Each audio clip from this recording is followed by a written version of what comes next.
Alright, Aeneid Book 4, lines 198 to 218. So we're going to get Yarbus' reaction to the news that he got from Fama in the previous lines. Alright, so this one, Satis, born from Hammon. And then we've got a little ablet of absolute.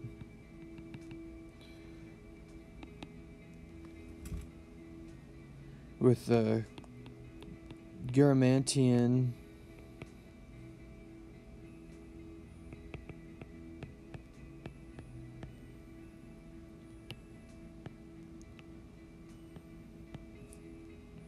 having been raped.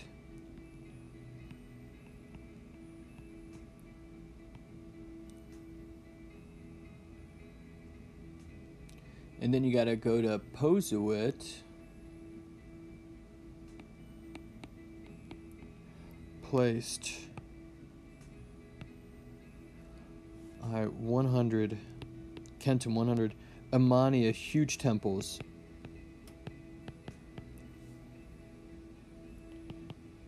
to Jupiter in his wide kingdoms.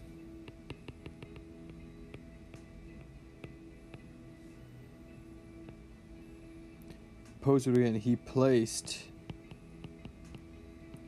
100 altars, and Sakrawera had consecrated oh,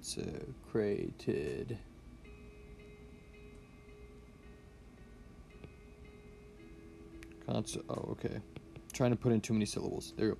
Consecrated the Wigglum Ignim, the Watchful Fire.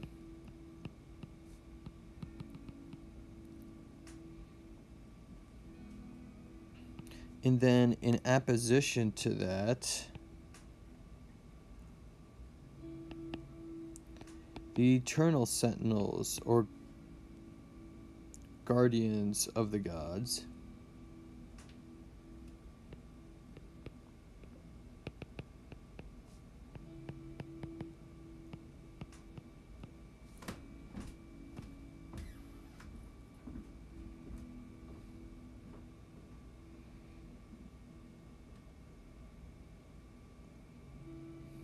and he consecrated this and the Solum, the ground,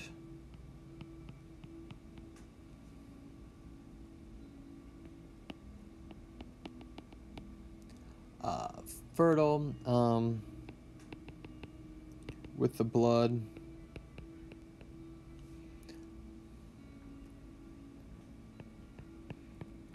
of the flock, pecadum, or of sheep,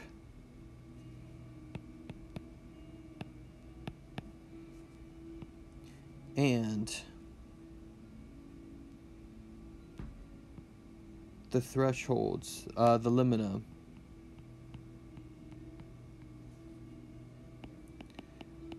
flowering with various wreaths.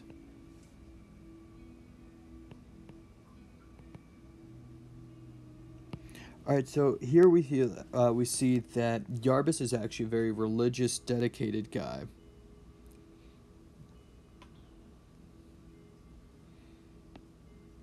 And he amens, crazy of the mind, and Akentis, and inflamed by the bitter rumor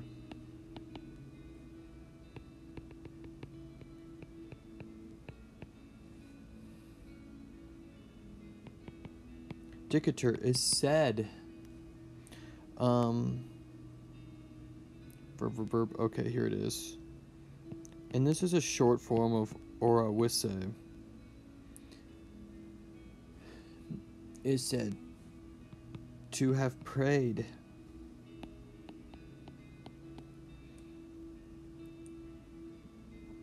Um,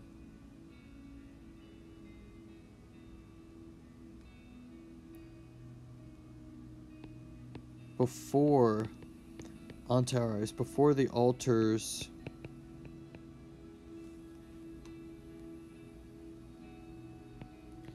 Dewum of the gods.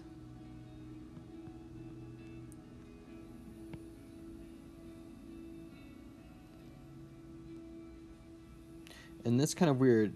In between the middle of the divinities, basically that's in the midst of the gods. Before the altars of gods.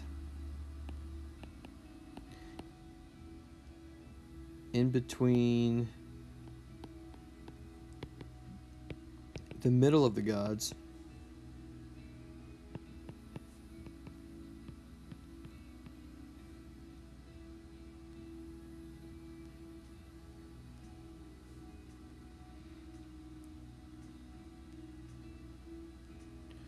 He prayed before the altars of the gods. In between the middle of the gods, Yoim to Jupiter, Malta many times.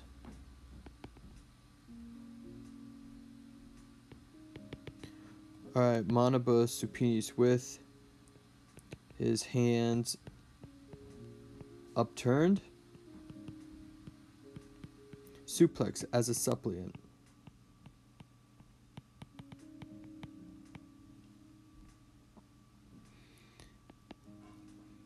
And here's his prayer.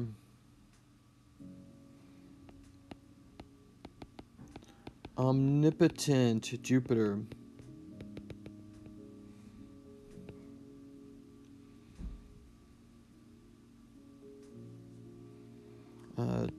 Kui to whom?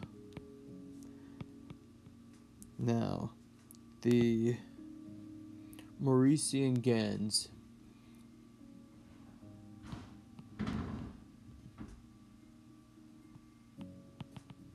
Mauritian nation.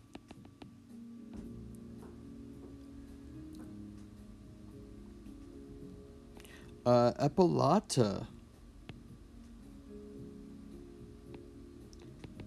Having feasted. Picty stories on embroidered couches.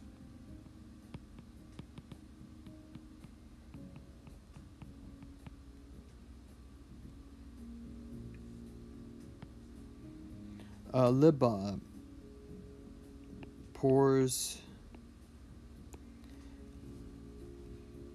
Elenian or a Bacchic for the god Bacchus.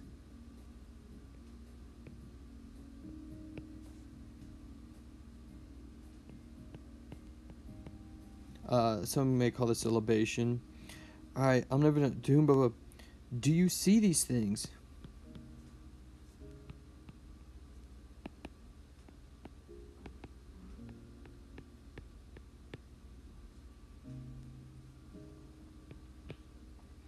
Or genitor or father. And you know, he's born from Ammon, but Ammon's kind of like the African version of, or the Moorish version of Jupiter to them. This is your verb, this is your accusative. Or father. Do we shudder?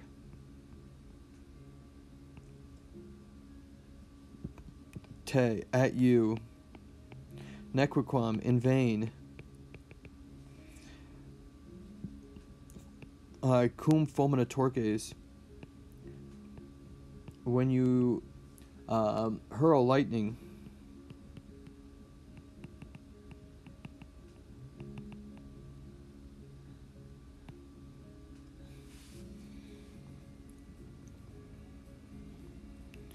And Kaiki Ignes. And do the blind fires.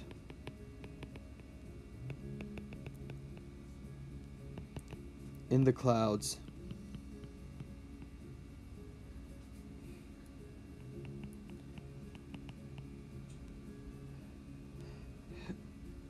Terrify our minds.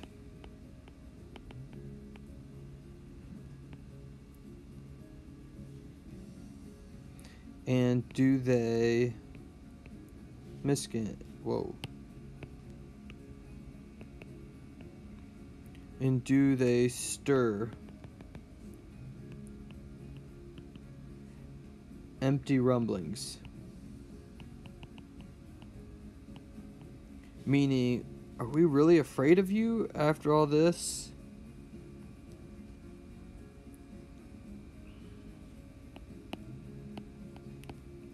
Femina, a woman, Quai, who? Erons, present active participle. Wandering in our borders.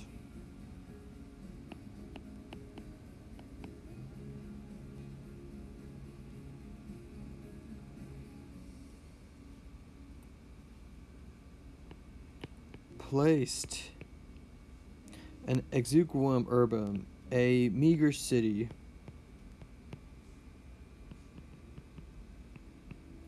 for a price.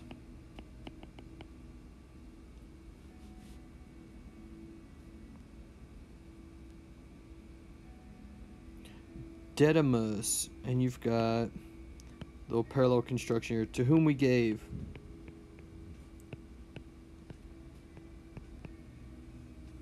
And this is neuter, third declension neuter, so the US and the UM actually match up. To whom we gave. And you got a gerundive there. Literally gave a coast for plowing, or to be plowed.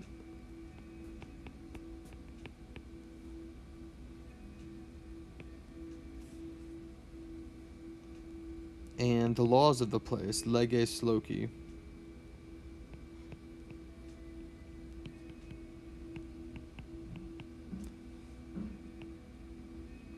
So a woman who we gave all this stuff to, repullet. So here's our nominative, and our verb's all the way down there. And there's our accusative. Rejected.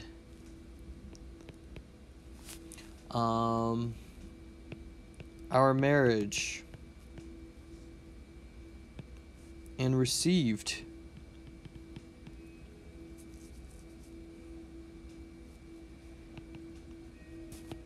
The master Aeneas.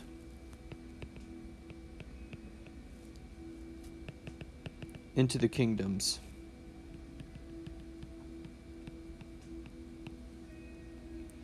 Alright, and so what's significant there is that not only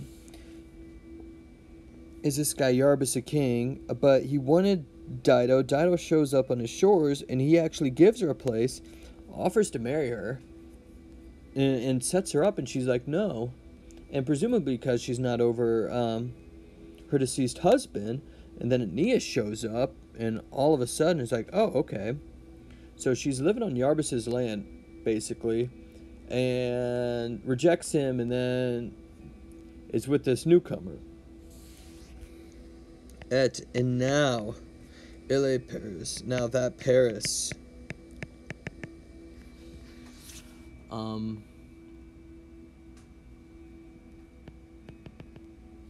with a half man,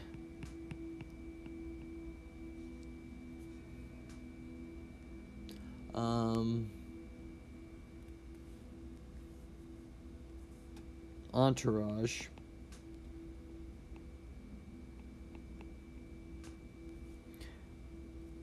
alright, and that line is, it's good stuff because, alright, so Aeneas and Paris are both Trojans, right? And so it's interesting that he's using that name just for that, but also Paris took Helen from Menelaus, which caused the Trojan War, and ultimately caused Aeneas being here in the first place. And so now he's being called a Paris, and yeah, it's a betrayer.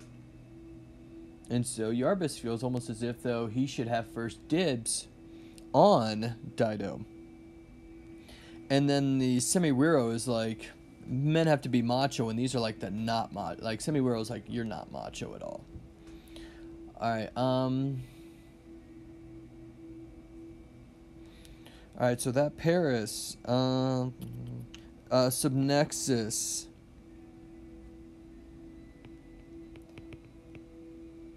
All right, having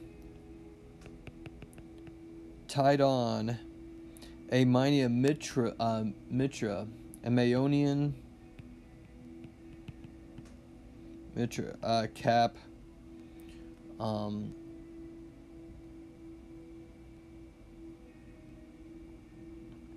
under his chin. I'd say on his chin, but really the straps go under the chin. The mentum under the chin.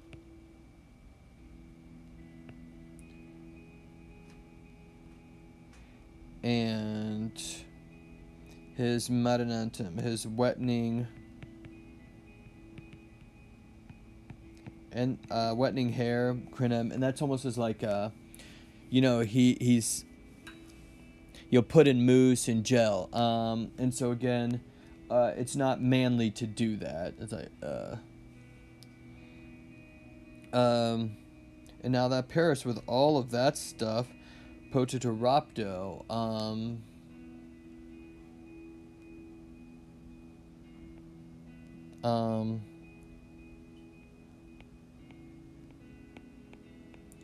possesses the taken thing, for lack of a better word. And Potior is one of those words that takes the ablative.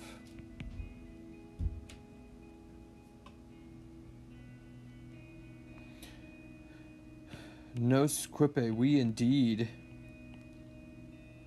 Pheromos, bring. Munera, bring gifts. Alright, to your temples.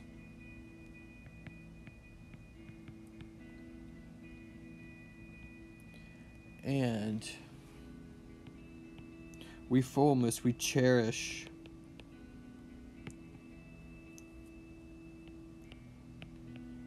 An empty rumor. And what's interesting about this is the word famum again is that it's kind of twofold, because they're treating Jupiter now as if it's a rumor, because if he's done all these things for Jupiter, Jupiter should have his back and give him Dido. So in that sense, Jupiter's a rumor. He's a myth. He's not even real. However, if you take this as Fama, he's cherishing the words of Fama, and he's clinging on to him, and it's what's really inciting him and making him be this angry. So it's a very clever wordplay there and choice there. And so, Iarbas, rightly so, is super upset, very upset, and he is taking shots at Aeneas, and we'll see where this goes.